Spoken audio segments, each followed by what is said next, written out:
Hi, everyone, and welcome to a new episode of NeCXt.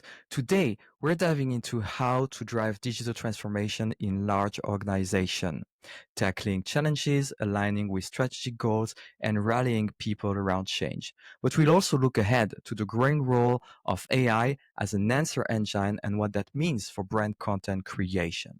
Joining me today, it's my pleasure to welcome Pete Blackshaw, a global leader in digital transformation, AI, and brand building.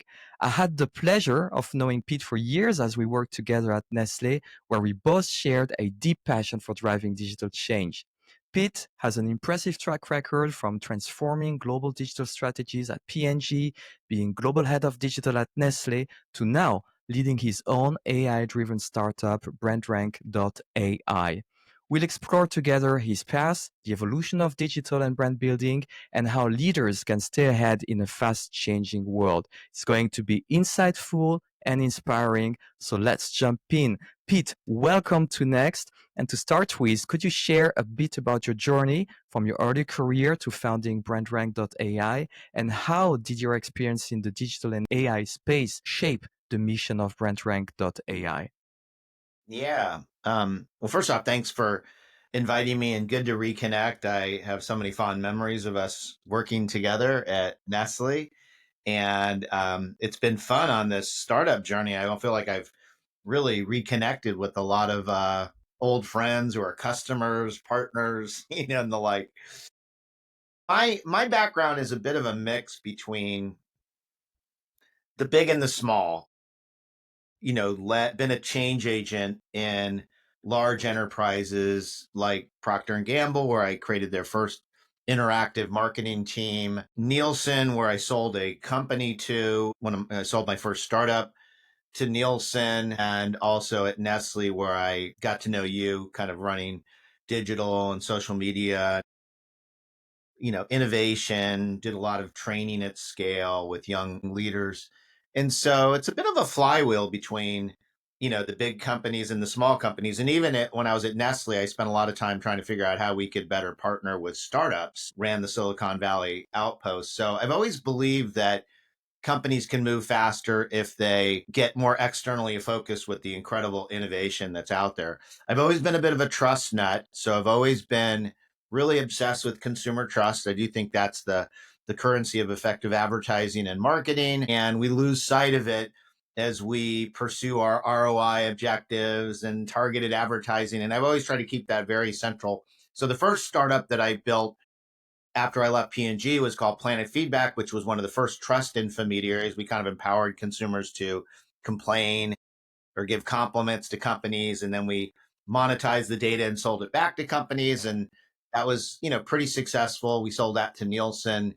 And then this latest startup has a lot of similarities where we're almost like building a bit of a meter on top of answer engine results. My preferred term for LLMs is answer engines. I think if you look at it through a consumer lens, they are helping consumers to get solutions, get answers, their guides, if you will, their concierge. And so, and I just thought, after I discovered ChatGPT and started doing some searches, I was pretty amazed at how, well, like everybody, I was pretty just amazed at the tool, but also just how uncomfortably honest they were about brand. So if you asked a question about, is Nestle sustainable? It might say something like, well, Nestle's trying, but it's got a number of opportunities. And by the way, here's their exact carbon footprint. And I just thought, oh my gosh, that's really big. They're really getting into these transparency dynamics. They're connecting the dots. They've got institutional memory.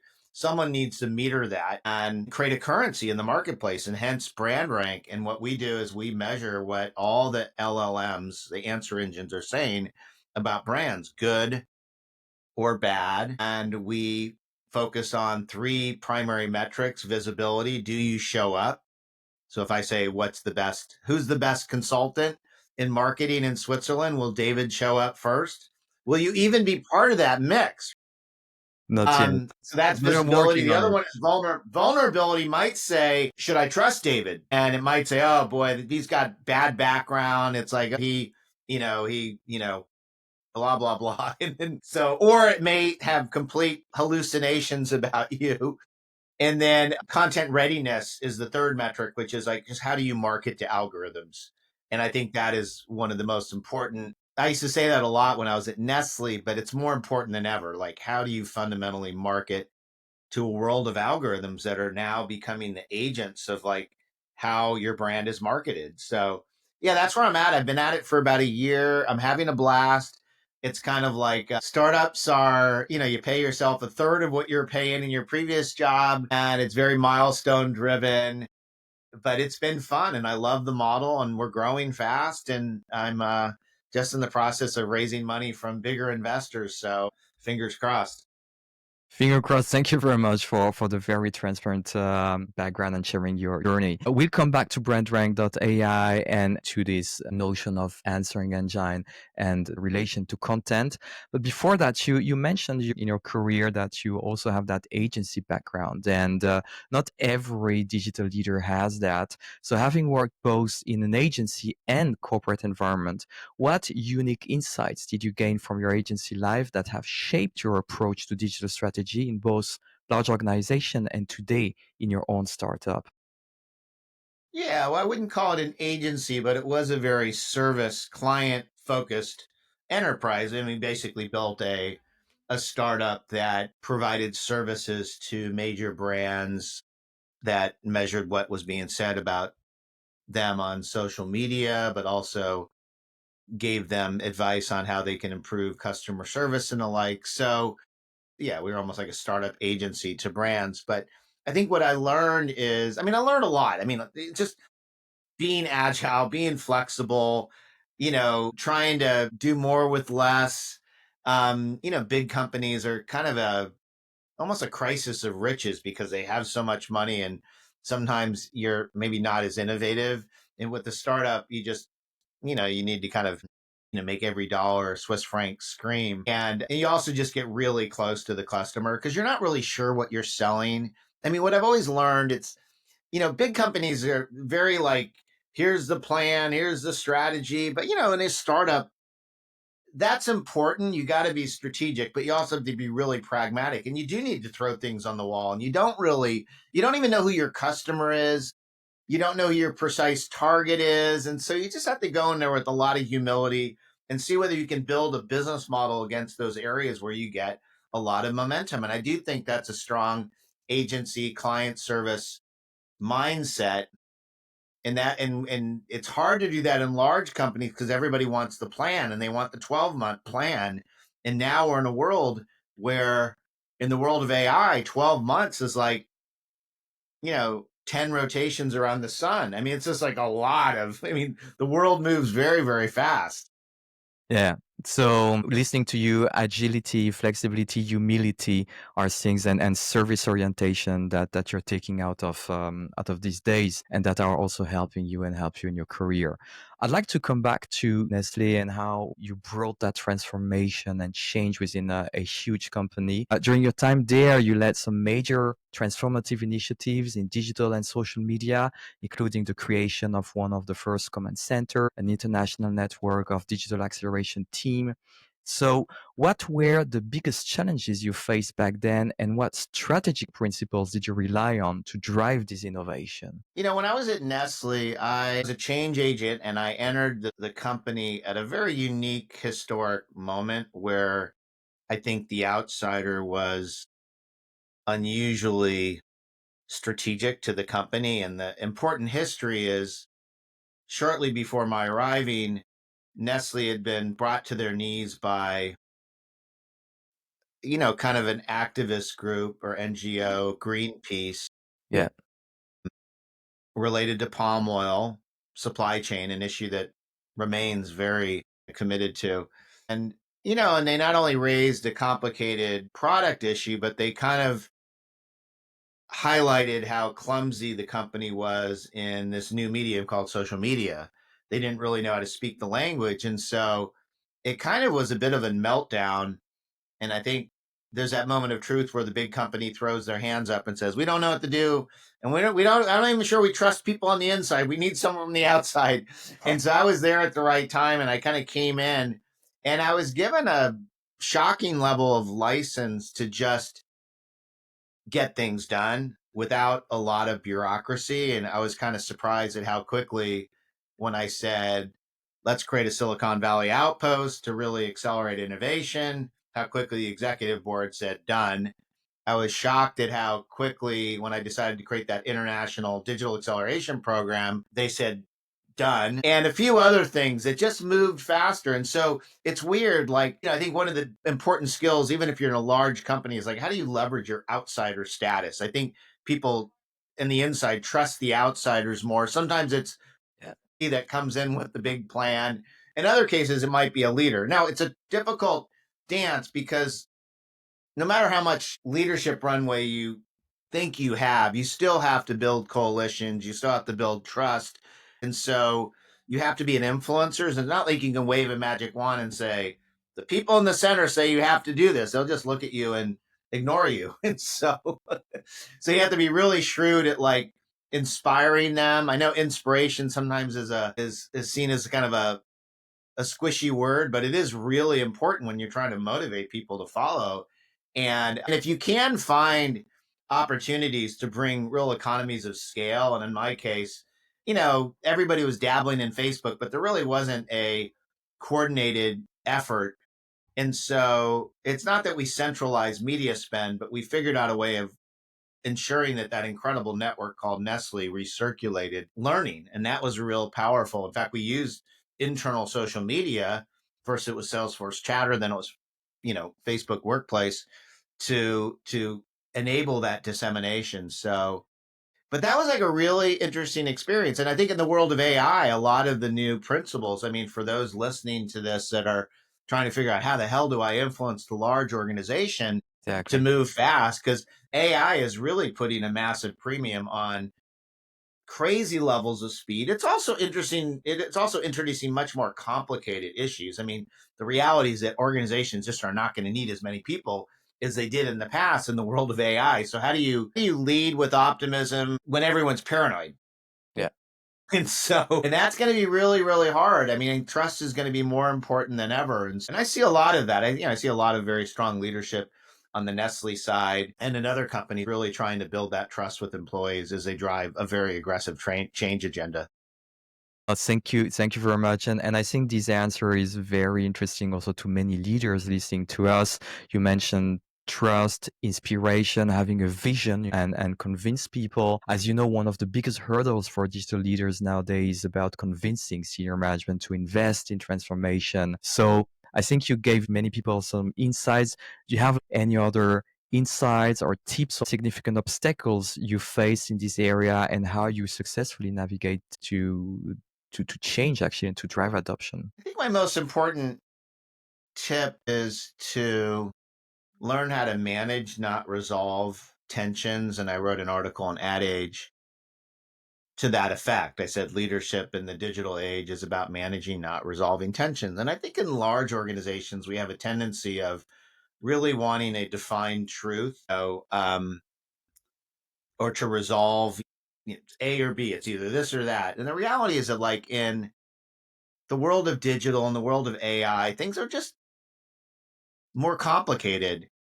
So, take, for example, the tension between stimulation and integration. Should your digital strategy be standalone or should it be integrated into everything? And the answer is yes and yes. I mean, it all depends on context. I mean, I was a stimulant. Like Nestle hired me as a stimulant who kind of came in from the outside and tried to really drive awareness around this opportunity. I'm not a very good manager. I'm not your classically trained Nestle or P&G Unilever manager. I'm not, not very operational, but I'm a very good stimulant. And so the operational person figures out how to kind of push it across everybody, but you have to do it at the right time because AI is in a period of high stimulation. It's like AI is challenging everything: market research methods, R&D, go to market, speed to market, agency relationships. And so you kind of have to let that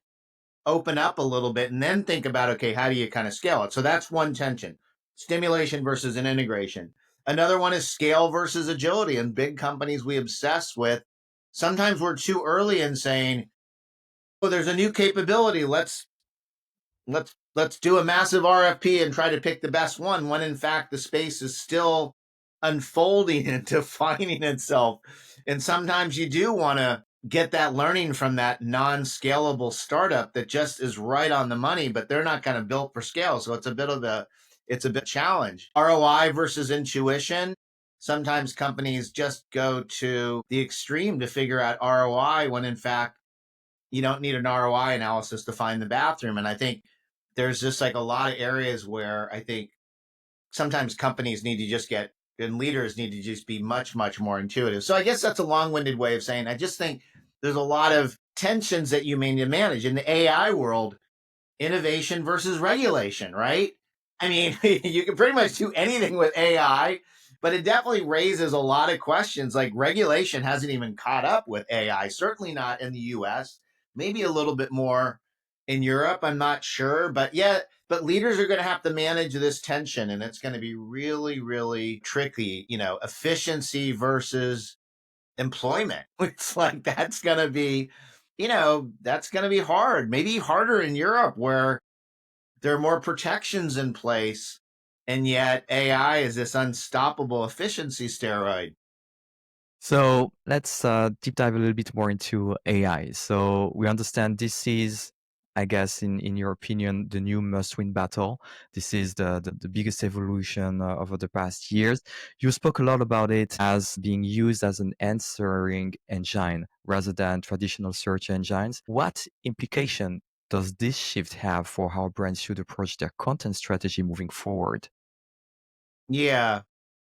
Well, and when I talk about AI today, it's mostly about generative AI. There's a lot of AI that's been around forever. Those of us that are into advanced media understand that, AI has always been dishing out ads and the like. But on generative AI, that's really been the game changer. And that is the world of these large language models, ChatGPT, DeepSeek, Perplexity, Google Gemini, X Grok. There's probably a few in Europe I haven't heard of. But yeah, they've really kind of taken over the market space. And what's important to know is that we're entering what I call an answer economy, where the most sticky activity on the web is becoming people like getting answers, getting instructions, getting guidance, and all the world becoming a bit of an answer concierge. And it has huge implications for brands on multiple fronts. Number one, the most important market space in the history of the web, search, it's a $250 billion industry, is being disrupted by AI search. And the numbers are profound. And we have a lot of clients who are in absolute panic. They cannot believe that they are losing their referrals through search. They are looking at their log files and they're finding that the answer bots are all over, eating up their content, and they're just not sure what to do. In fact, I often say that in my pitches for our business that the $1 trillion brand marketing industry is being disrupted by AI search, and brand marketers don't know how to measure it, um, you know, much less how to win, and then what to do with it and what to win. Yeah, so I think you've got this entirely new world where AI is significantly changing consumer behavior. And if you really had to simplify it and take out all the buzzwords, a new purchase funnel is emerging, where consumers that are looking for products are just going to ChatGPT and say, what's the best diaper? What's the best coffee? What's the most sustainable pet food? And they're getting not 10 blue links, they're getting one blended, prompted moment of truth. Because that's what the AI engines do. They blend it together. Who is David Smeda? And it might draw from 20 different sources, a bit of what you did on LinkedIn, a bit of what you did in your past at McDonald's, at Nestle, and Nestle Swiss. It blends it together and says, this is a smart guy. You should work with him. No blemishes, all good. And this is the way things are going to be bought. And for a lot of brands, this is really tricky because AI never forgets. AI knows what's in your dirty closet. AI will bring that to the fore. it will consider it when you're asking, like, what's the best diaper and the like. And so this is where brands have to manage that world. The new world of brand management is managing what AI engines say about you. The reach is mind-boggling. Just put this in perspective. 5 billion visits per month across all the answer engines. In the US, that's Super Bowl level reach every week. Think about everything that goes into the Super Bowl ads. So massive consequences. And so brands need to think about what positively influences what these answer engines say about them, their competitor, and they need to understand the sources. So, what is it that builds my prompted moment of truth? One of the things that we've learned, for example, and everybody listening can take this to the bank, they don't have to write Pete a check for consulting or even David a check for consulting, is that the number one algorithmic anchor feeding answer engines when you're researching brands is a brand website. Now, a lot of people are probably scratching their head saying that doesn't make sense. Websites don't matter. Consumers don't visit websites. I thought we just put our money on Facebook and Google, go to where the consumers are. But no, no, no, no. These bots go to your own media first to determine your level of truth. They'll look at all of your scorecard information about sustainability, product performance, you name it. And then they'll take a big chunk of that and put that into your definition. So mission critical for brands. I often say think less about the sex and sizzle and focus on your boring basics. Build a Yeah. website that has the information that consumers need. Build a website that has FAQs. Build a website that has simple search. Build a website that doesn't put your gold into PDFs, but makes them more fluid and accessible. It's not rocket science. It's boring, but it's critical if you really want to make sure that you show up in this world of answer engines. And the good news, David, is that it's a lot of the stuff that you and I were talking about 10 years ago about what brands need to do, but they didn't have the incentive. Well, how come brands don't do a better job with customer service? Well, now they have to do a really good job because it's the only way they're going to get credit with the answer engines. And so, to some extent, a lot of this is bringing brands back to basics at many levels. Yeah, and I like that conclusion. Back to basics, foundational work. I remember when I was at Nestlé one day when I think Snapchat or whatsoever, was top of mind for everyone. And someone came to me, "Hey, you're no longer fancy. You're not on Snapchat with your brands." And my answer was, I'm there where, it's needed. I'm focusing on the content.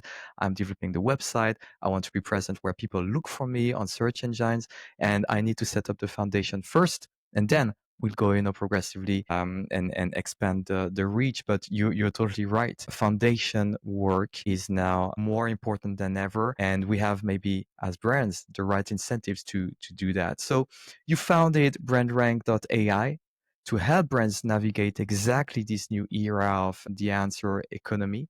Can you share how the platform works and Yeah. provide some real examples of how brands have benefited from using it? Yeah. So I left my last job where I was running kind of a venture fund and a startup accelerator, and again, it was like about a year after ChatGPT came out, and I just thought, someone's got to create a meter. So, and I part and sometimes there's a lot of luck involved because one of my good friends had built some of the great online platforms. He built TripAdvisor and then a company called Paycor, kind of an HR SaaS platform. And he was kind of getting bored looking for something to do. And I told him about my idea, and we're like, okay, why don't we build a SaaS platform that can just serve as a meter on top of all these different answer engines and kind of get in front of the market. And then we also challenge ourselves and we thought, hey, I'm really into branding, so we'll call it Brand Rank.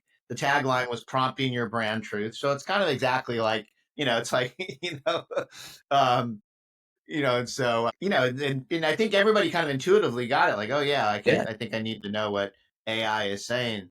And then one of the things that was really unique, and it was a good comparison for when I was at Nestle, was we use AI for everything. So if you're a small entrepreneur and you can do so much more with so little. It's much more controversial at the big company level where it's almost like AI can do everything. What are we going to do with all these employees? But if you're a startup and you don't have a lot of money, it's like everything. So my first startup that I launched 20 years ago, I raised, $31 million in the US.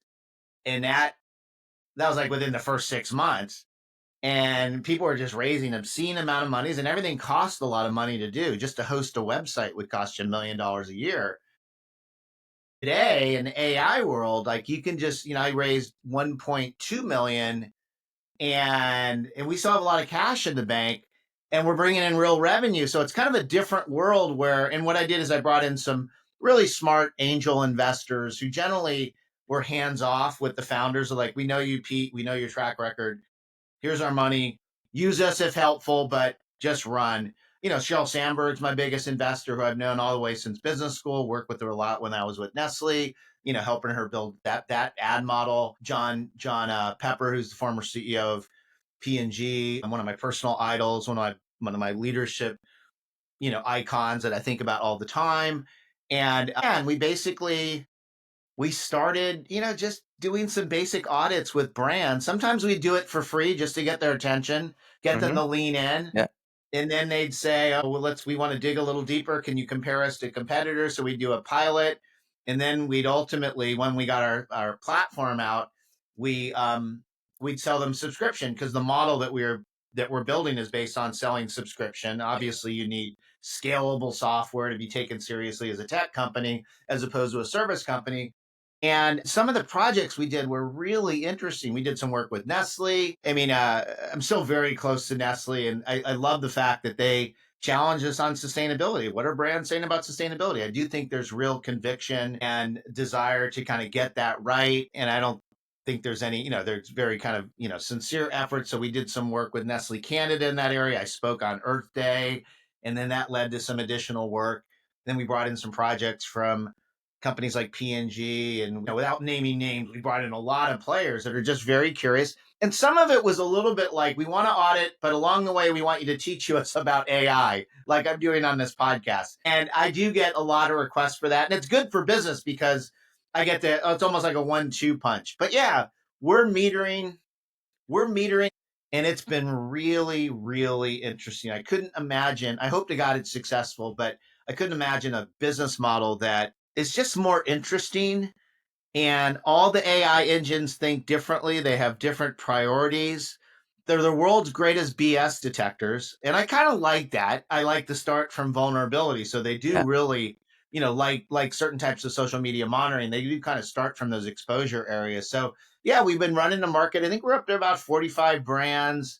We've done work in CPG, banking, B2B, health, a really nice mix. And now it's like, yeah, I know this is a big idea. Now I'm like, okay, we gotta raise money to scale, because this is becoming real. We've already had a lot of strategics reach out to us, who I won't name by name, but they're very, yeah, they know that we're onto something, and so they kind of want to almost like take the ride with us. So, and then we want to benefit from them as well. But yeah, it's been fun. It sounds like an incredible journey, and that's just starting actually with huge potential, and that makes a lot of sense.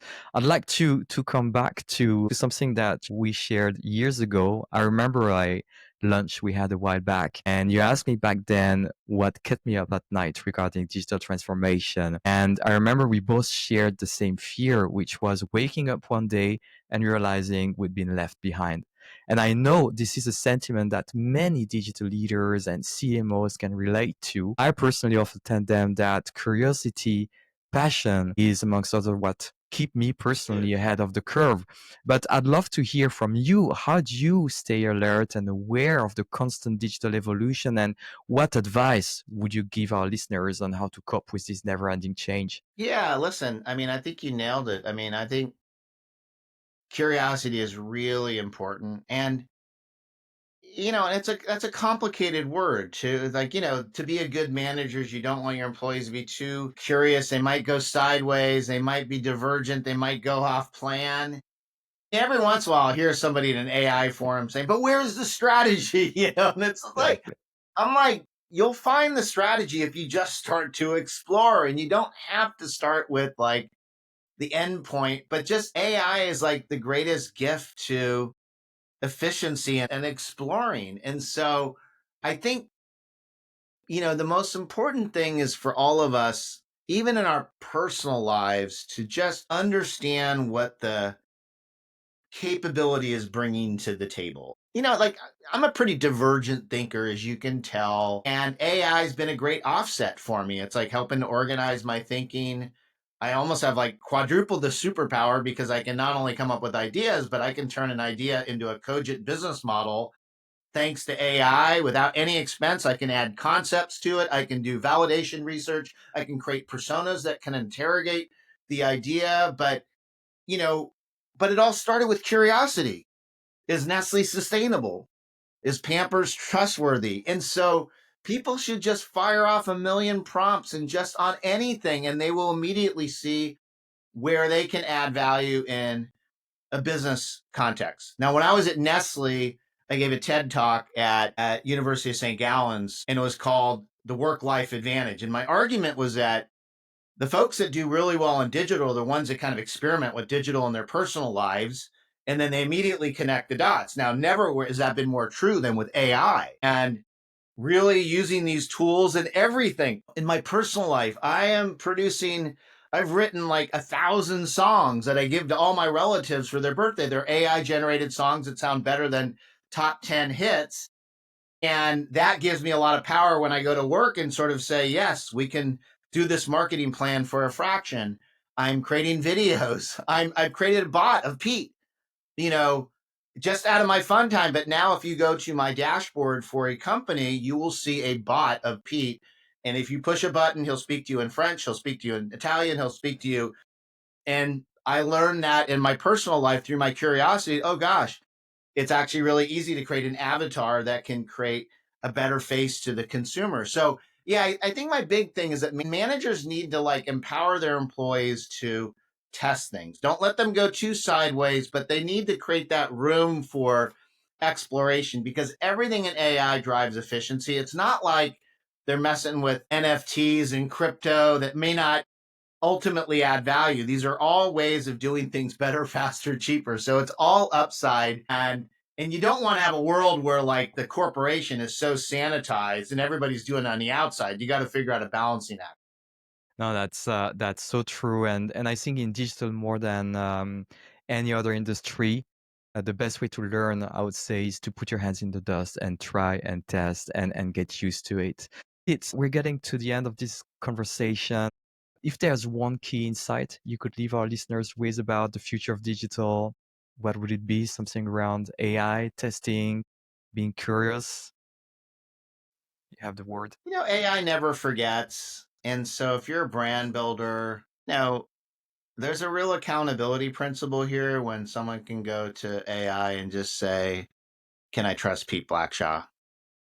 Should I hire him as a consultant? Should I invest in his company? And, just know your vulnerabilities, learn how to manage it.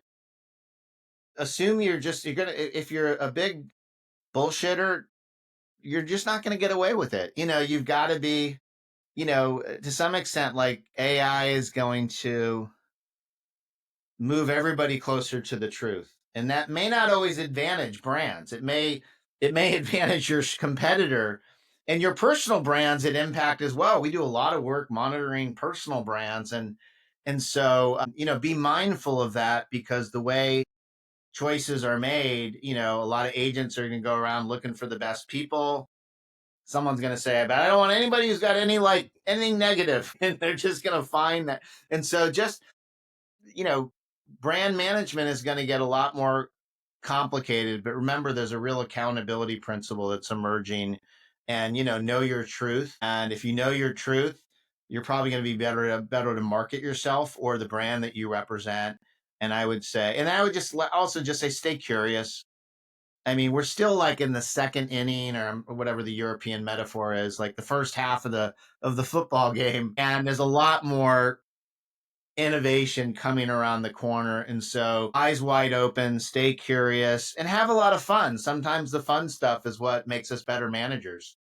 Great. I think that's great word to end this conversation. And that's a wrap for this episode of Next. I hope you found today's conversation as insightful and inspiring as I did, from the realities of driving digital transformation in complex organization to the exciting and sometimes as well challenging future shaped by AI. There's a lot to take away today. So thank you very much, Pete, for sharing your journey, expertise, and forward-thinking perspectives. It's always a pleasure to learn from someone who is truly shaping the future of digital brand building and innovation. And if you're a digital leader or a CMO wondering how to keep up with change, I hope this conversation gave you some fresh perspective and inspiration. So thanks again, Pete, for being part of this episode. Thank you to all of you listening for tuning in. If you enjoyed this episode, don't forget to subscribe, share, leave a review, and stay tuned for more conversation. Until next time, stay curious, stay ahead, and see you soon on Next to hear what's next in tech and leadership. Bye bye.